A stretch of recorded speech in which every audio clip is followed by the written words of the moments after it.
বলতে গেলে তো অনেক পবিত্র রমজান মাস, প্রতি বছরের মতো এই বছরও রমজান চলছে।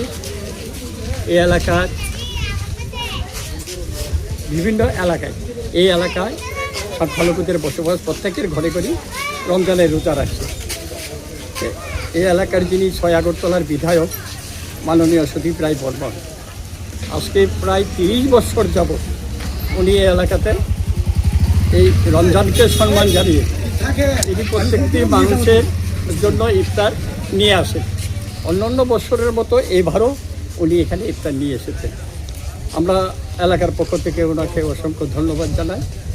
উনি যে এই এলাকার মানুষের কথা স্মরণে রেখে প্রতি বছরের নাই এবছরও প্রায় 1200 ইফতারের প্যাকেট এই এলাকায় নিয়ে এসেছে সকলকে ইফতার করানোর জন্য। সেই জন্য ওনাকে আমরা আন্তরিকভাবে ধন্যবাদ, অভিনন্দন জানাই। দেখেন, ইফতার একটা এমন পবিত্র জিনিস, সমস্ত দিন উপবাস থাকার পর সেই ইফতার দিয়ে মানুষ ইফতার করবে, এটা একটা আত্মার শান্তি।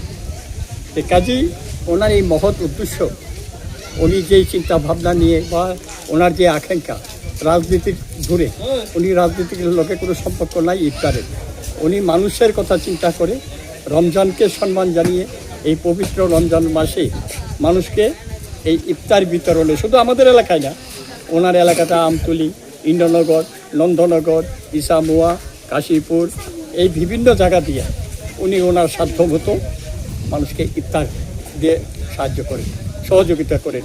এতে মানুষ খুব আনন্দিত। এই এলাকার মানুষও সবসময় অপেক্ষায় থাকে এলাকার সম্মানিত বিধায়ক কবে আমাদের জন্য ইফতার নিয়ে আসবে। কাজেই মানুষ খুব আনন্দিত হয় তাদের এই সামান্য ইফতারটুকুতে। আপনার নামটা? আমার নাম হইল মোহাম্মদ রইজ মিয়া। এই জায়গাটা কি দেওয়া হয়? এটা হলো বাটি অভিনগর বিটার বন্দর, ফুলকানিয়া মাদ্রাসা এবং পাঞ্জাগানা মসজিদটা।